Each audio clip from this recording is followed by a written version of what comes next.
My name's Jeff Bajorek, and my career in sales has been a hell of a ride. And I want to bring you along with me. If you prefer to sell things at a premium, if you never want to win a deal on price, rethink the way you sell.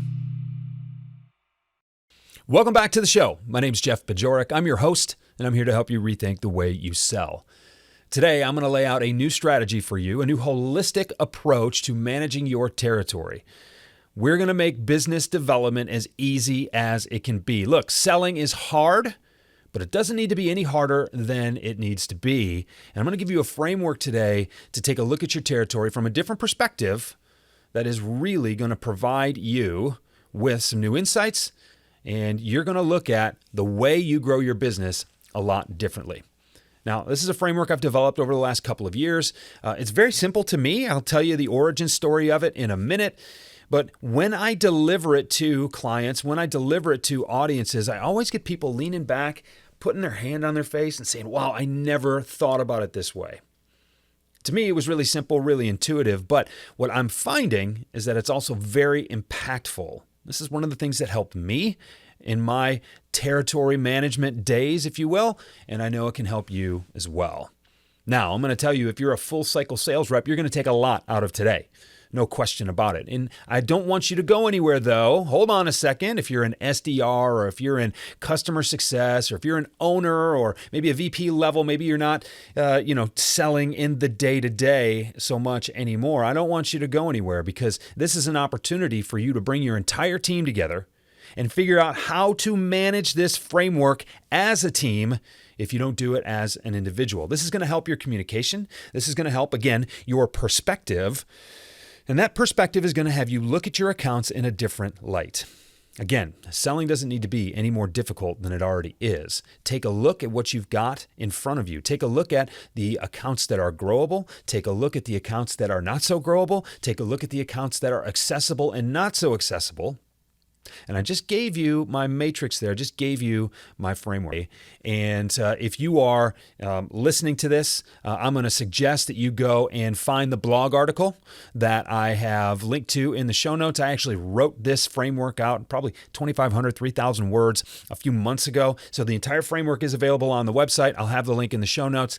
Or I would also suggest that maybe you find this episode on YouTube, or you find it in the Spotify video feed. If you're in Spotify or a Spotify listener, I have two feeds for this show, and one has just the audio like you would expect for a podcast. The other has the video, because I record all these episodes now on video after, I believe it was season 3 when I started doing that. So you've got the opportunity to really see the visuals here. They're pretty engaging, and I think the visual aids will help you understand not only what I'm trying to do, but also the parallels that I drew it from. So a couple of years ago, this was actually several years ago now, it was 2019, I was at Outbound in the spring, and I was listening to my friend Mike Weinberg talk about growing your business, and really from a management standpoint, making sure that you're holding your reps accountable to their growth. Right? Which accounts this month have you created? Which accounts have you advanced? And which accounts have you closed? Right? And so from a manager rep meeting standpoint, getting some progress updates here. What does the pipeline look like? And one of the things that he was talking about from a planning standpoint was which accounts are you approaching that are growable? I started thinking about growable. I said, wow, there are a lot of reps out there and a lot of companies out there that talk about new logos versus existing clients. But I mean, what about the existing clients that are growable? What about new logos that might not be as growable as you think? And when I started thinking about growable, I also started thinking about accessible. So I took that little nugget, that little seed that Mike planted in the back of my head, and a couple of days later, I was just sketching some things out, and I said, well, what about if we took that time management matrix from Covey and we changed it? Instead of urgent and important, we made it growable and accessible. And so if you're not watching this right now, then you can picture that matrix, just, a vertical axis, a horizontal axis, and that's where we're going to go. We're going to plot these new factors now, not just growability and accessibility, not just urgency and importance. We're going to plot growability and accessibility on these axes, and this is going to give you the perspective that you want, the perspective that you need to help you understand the best way to approach your accounts in your territory.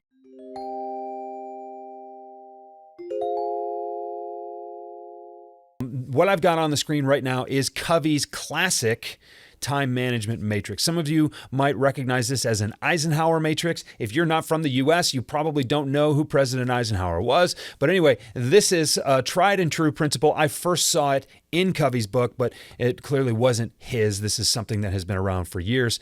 So just, credit the appropriate people. It's not mine. We'll leave it at that. So you've got on the vertical axis, at the top, you've got importance. And at the bottom, you've got not important. On the left, you've got urgent. And on the right, you've got not urgent. And what I'm going to do is run through this here. Quadrant 1 is the top left. These are the things that are urgent and important. From a time management standpoint, these are the things that you have to get to. They're right in front of you. They pop up, and they're important enough to address right away. So this is the time management that you really don't have any access to. This is the stuff that you have to get to because it is urgent and important. This is where your priorities go during the day. Now, the second quadrant is the upper right. These are the things that are important but not urgent. That is the stuff that we tend to put on hold. That is the stuff that we say, yeah, I'm going to get to that. I know I got to get to that later. Okay, this is the time where we really develop ourselves. These are the activities and the things that we do that make us better people, that help us improve over the long run. But since everything that is urgent is popping up in front of us, we don't tend to spend enough time here. Speaking of urgency, quadrant 3 is in the lower left. These are the things that are urgent but not important. And Covey used to call this the quadrant of deception because things that are urgent may often appear important. And I know I'm guilty of this. I don't like red circles on my phone. I don't like notifications that need to be cleared. I don't like unread emails. I don't like those things. So, it's quick. Let me run through it. What you find is that if you're constantly distracted by all the little things, by all the notifications, by the things that pop up in front of you but really aren't that important, well, you don't have enough time to spend in quadrant 1 and quadrant 2. You don't have time to spend on the things that are actually important. So we have to watch this.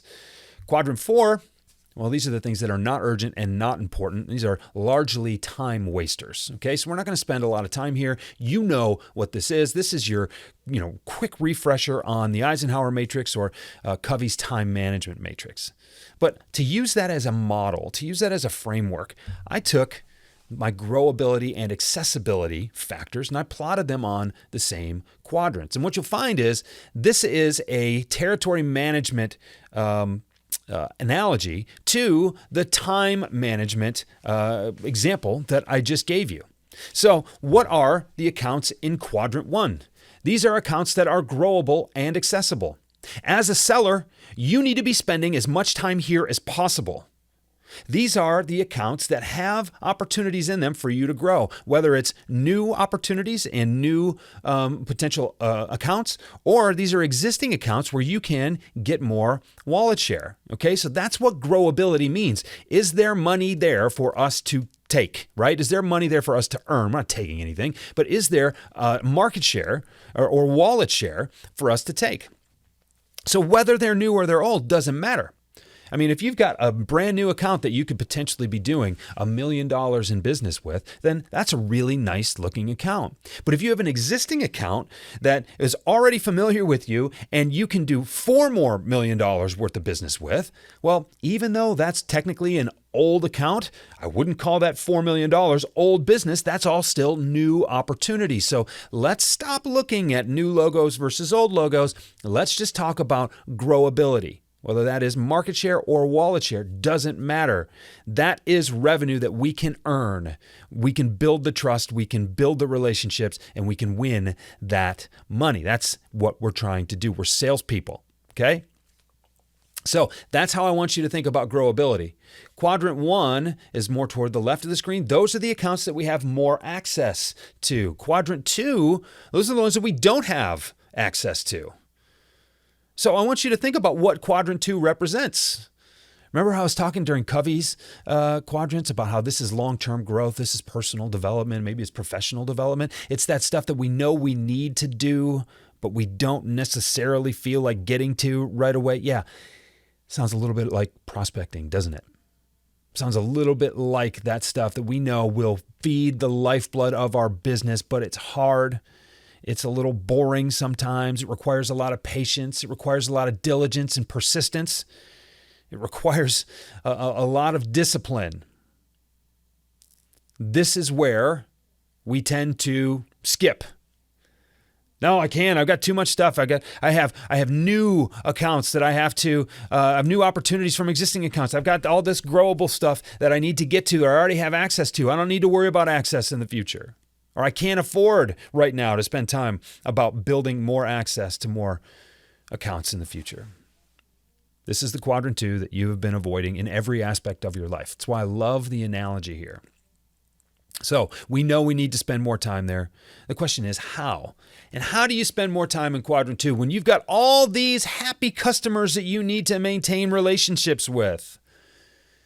Wait a second, Jeff, I can't go prospecting for new accounts and leave my existing accounts alone. There's a lot of revenue in this territory. I can't just abandon it. They'll find somewhere else to go do business. Quadrant 3 are those accounts that are accessible, but by definition, not very growable. To me, this represents your favorite customers. These are the ones that they love you. You walk in the back door. You've got the security code, to the office. You're there so often. You're so trusted. You're so beloved that they're giving you as much access as you could possibly want and then some. And it feels good to be there and you've got all of the business or as much of the business as you can possibly get. And so it just feels like home. And after a long day of prospecting, after getting your teeth kicked in, where do you want to go? Well, where everybody knows your name and they want to see you. Really easy to spend time at these places. The problem is your job as a sales rep is to grow. And these accounts, by definition, are not very growable.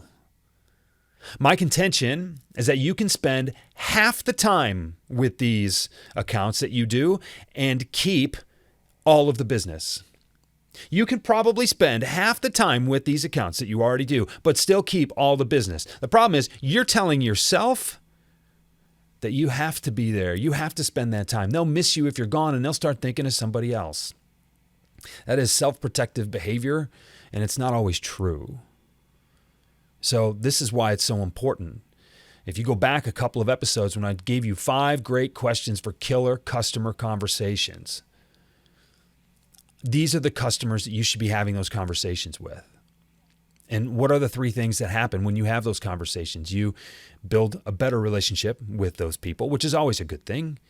You learn the things that you need to do more of, as well as the things that you need to do less of in order to keep their business. If you're paying attention, you'll know why they continue to buy. And you'll recognize that, maybe you're doing some stuff that doesn't really move the needle. You're just telling yourself you need to do it. That's where freeing up that time, that's where that freed up time comes from if you're paying attention. And the other thing that you get are the exact messages and wording and reasons that they buy so you can go find more customers like them. Think about how powerful that is. And if you take it a step further, you can ask these people for referrals and introductions to people who can be very similar to them, for people you can serve in the similar way that you're serving them. So what does that translate to in terms of this, this matrix here? Basically, what it means is that the conversations you have with the people in quadrant 3, when you learn what to do more of and what to do less of, you free up time to spend in quadrant 2. When you learn from the messaging that you've used, when you learn from the messaging that your best customers will give you, that is the cheat code to reach the customers, the accounts in quadrant 2, and hopefully earn more access to move them from quadrant 2 over into quadrant 1. And ultimately, if you're willing to ask for those referrals, well, now maybe your best customers in quadrant 3 know somebody who you might be thinking of in quadrant 2, and they can give you the access that moves that account over from quadrant 2 into quadrant 1. Maybe they know someone you haven't even thought of, isn't even on your radar, And all of a sudden they can walk you into that office, or maybe you buy dinner or lunch or a coffee or whatever for that introduction. And now all of a sudden someone who wasn't even on your radar is in quadrant one, and they've got an issue that you can help them resolve, and they've got money that they can spend with you. This is where business development gets easy as it can possibly get, certainly as simple as it can possibly get. But you are using your quadrant 3 relationships in the wrong ways for the wrong reasons. So I want you, if you got to stop, if you got to pause right now, maybe you got to rewind a couple of minutes and listen to what I just told you. Listen to it again. If you have existing relationships and you are not leveraging them for at least the messaging that they can help you with, you're missing out. And if you're not willing to ask them for referrals, you're missing out even more. And at the very least, recognize that if you know you need to spend your time on growable accounts, the only place that time can come from, if it's not your family or your personal life, is from the existing accounts. And recognize that your best accounts can see you a lot less if you focus on the really important stuff when you do see them, and that'll free up your time. Now, I want you to stay with this visual here because I've got a very tangible way to help you identify which accounts go in which, okay? And before we get there, just for symmetry's sake and because I'm a bit of a math geek, quadrant 4 has to be filled out here. We need to put something in quadrant 4, but realistically, they're not growable, nor are they accessible. They don't want to see you. You don't want to see them. For symmetry purposes here, I got to fill out the 4th quadrant, but this is really not anything you need to pay attention to. Very similar to the quadrant of waste in Covey's example. You don't need to spend any time there, as little time as possible. And I think about this in terms of trade shows and some of the other things. You should know who you want to see, should know who you want to find at those trade shows. You should have a plan, and certainly in your territory plan, if someone's not growable, there's no reason to knock on their door, okay? So let's look at, if you pay attention here, the slide I just put up there, there's a numerical value on these axes. And, look, my math teachers in high school would be upset with me because, normally the center of the X and Y axes is at 0 and it goes out from there, either positive or negative. But for the purposes of this demonstration, I want you to think of these I want you to think of these axes less as lines and really just more as segments, okay?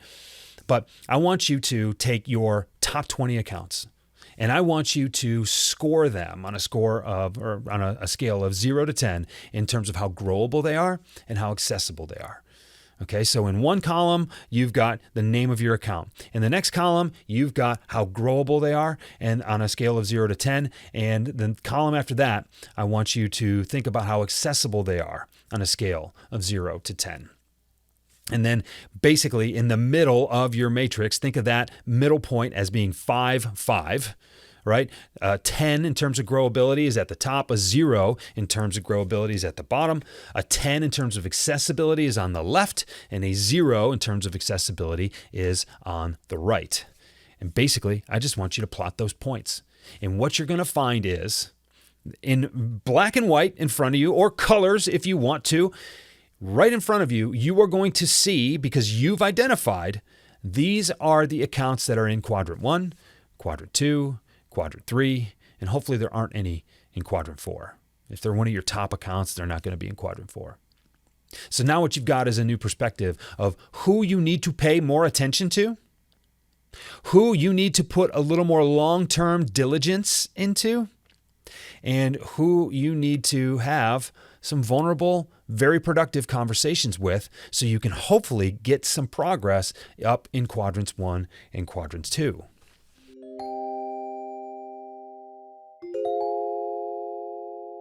What do you think about this?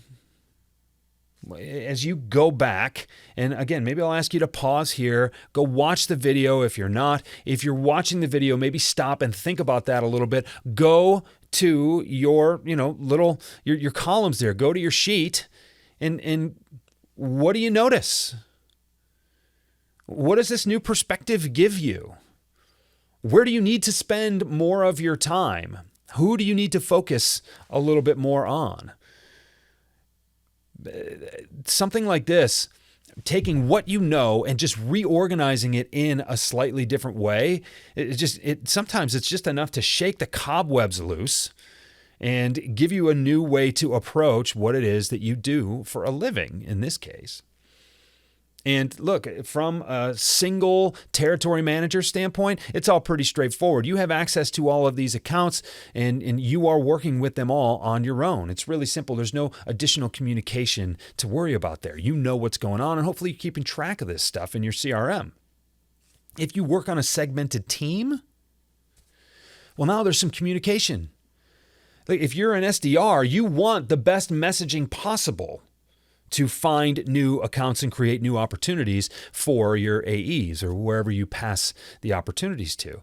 But that messaging comes from someone who's in customer success, someone who's got the access and also the relationship where you can have that meaningful conversation that will give you that messaging that will hopefully lead to those introductions. So conceptually, this is what needs to be done. It's simpler for one person to do it, certainly a lot more complicated for more people to do it, but that doesn't mean that it doesn't work for a team versus an individual. Now, how often should you do this? How often should you refresh your memory and your strategy as it relates to this? I would suggest at least once a quarter, probably once a month. Depending on how quick your sales cycle is, maybe once a week. But I think that if you did this once a month, maybe the beginning of the month, and you said, all right, where do I need to focus this month as I'm planning? And what do those 4 weeks look like? Those 21, on average business days. What do those look like? Where do they need to be? Where do I need to spend my time? And then what has changed over the last month so that I can recalibrate? This is a simple exercise. Just rescore your opportunities and then make sure you execute on that plan. This is a very visual, very graphical way to represent your new strategy and a really, really good way to use a team meeting. I mean, this is 30 minutes in a team meeting. Really simple. And then, at the end, if you're a leader, at the end, show of hands, who learned something, who's got 2 new hot prospects that they didn't even realize they had until they scored them. This is really powerful, and I think you should try it. So let me know what you think. Leave a comment on the video. Shoot me an email, jb@jeffbajorek.com. You can go into rethinkthewayyouSell.com. This podcast is a course in rethinkthewayyouSell.com, so you can comment on each of the episodes if you want. There can be really good discussion going on there in a safe place where it's not the wild west of the internet and social media and all that. But I love what this framework does in terms of perspective and looking at seeing opportunities, maybe even old opportunities for almost the first time again. So that's what I'm going to challenge you to do. I want you to let me know how it goes for you. While I'm at it too, I want to do a quick plug here. My friend Kelly Riggs has a new sales podcast. It's called Sales Untraining. There's 4 or 5 episodes by now, I believe, when you're listening to this. And he is doing a killer job. Like, I love Kelly's vibe. I love the energy of the show. Doug Branson, who produces my show, also produces Kelly's, which is what made me really pay some attention to it. And I've always been a big fan of both of those guys. And I think you will too. So check out Sales Untraining. I'll make sure it's linked in the show notes here as well. And I'm looking forward to next week's episode because we're moving from how to know your best customers and we're moving into knowing your sales process, which is something I've got a lot of feelings on and it's something a lot of you have a lot of feelings on. And I'm hoping to provide yet again a little different perspective on how to move through it because the science of selling cannot be ignored. It's different from the art of selling. And we're going to talk a little bit more about that next week, and I'll talk to you then. Rethink the Way You Sell is a Pod About It production. It's mixed and edited by Doug Branson, with music by Blue Dot Sessions and Doug Branson. This podcast is masterminded by Jeff Bajorek.